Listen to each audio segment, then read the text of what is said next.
Today I'm going to talk to you about decay and half-life. So I've drawn out here already an isotope of uranium. So this is uranium-238. It has 92 protons in it, and if you take 92 away from 238, that will tell you the number of neutrons. 238 has a different number of neutrons to 239, which is another isotope of uranium. So 238 uranium is an alpha decay, so it's going to produce something else and an alpha particle. Now you might remember that an alpha particle is 4,2. It's a helium nucleus, so we quite often write an alpha particle as 4,2He. Now there's some simple maths here, so what's on this side has to balance what's on this side. So if I've got 2 here, then 90 must go here, and that adds to the 92 on this side. Here I've got 238, I've got 4 on this side, so I'm going to take 4 away from this, giving me 234. Now if you look that up on the periodic table, you'll discover it's thorium. You might find that the exam board asks you to do that, but they will give you any information about what that is. It's most likely that they will put maybe an X in here, or they might just ask you to fill in a couple of blanks from around the equation. So this is the alpha decay of uranium.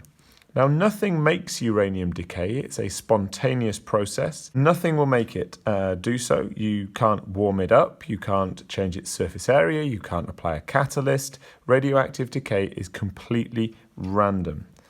I'm going to write that down. Completely random. And what we end up doing is talking about the half-life. So how long half of a sample will exist for. So carbon-14, so carbon-14 is an isotope of carbon. If we write it like this up here, we'd write 1,4C6, like that, okay? So this is an isotope of carbon. It's slightly unusual compared to normal carbon. But what it will do is beta decay.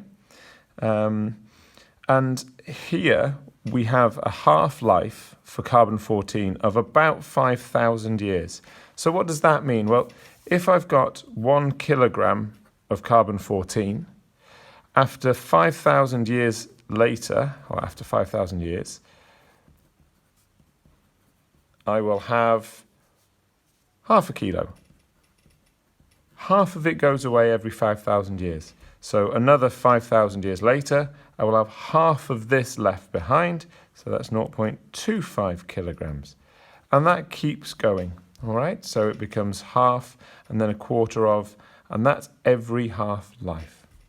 Now, the easiest way of doing that, and the exam board quite likes asking you to do this, is to look at it on a graph. So here, instead of having an amount, I've got the activity. I've got the counts per minute of a radioactive sample. And the exam board will possibly ask you to draw the graph. They might start the graph and get you to finish it. They do a variety of different things. Now, it starts at 80, and the exam board will want us to find the half-life of this. So half of 80 is 40, so you pop your ruler on, and you draw across at 40. Now I want to know the time, so I'm then going to draw down from where that line meets to the x-axis, and that shows me that the half-life of this material is 2 days. Now I can check that by doing the next one. So half of 40 is 20. So how long does it take to go from 40 to 20? So again, on goes the ruler, draw across. We're then going to draw down again. And actually this one looks like it's slightly more. But if I've drawn the curve well enough, and if I've drawn my lines well enough, I should see that the difference between here is also 2 days. You could do it again if you wanted to. You could run across from there to there. So very quickly again, uranium is an example of something which will decay. It will decay into something by a completely random process. We don't know when it's going to happen. It will happen spontaneously. Carbon-14 is another isotope, a different isotope. It has a half-life of 5,000 years, meaning that after 5,000 years, we will have only half of the sample remaining. Another 5 years, half of the sample again. We can graph it, and in order to find the half-life from a graph, we would draw across and draw down.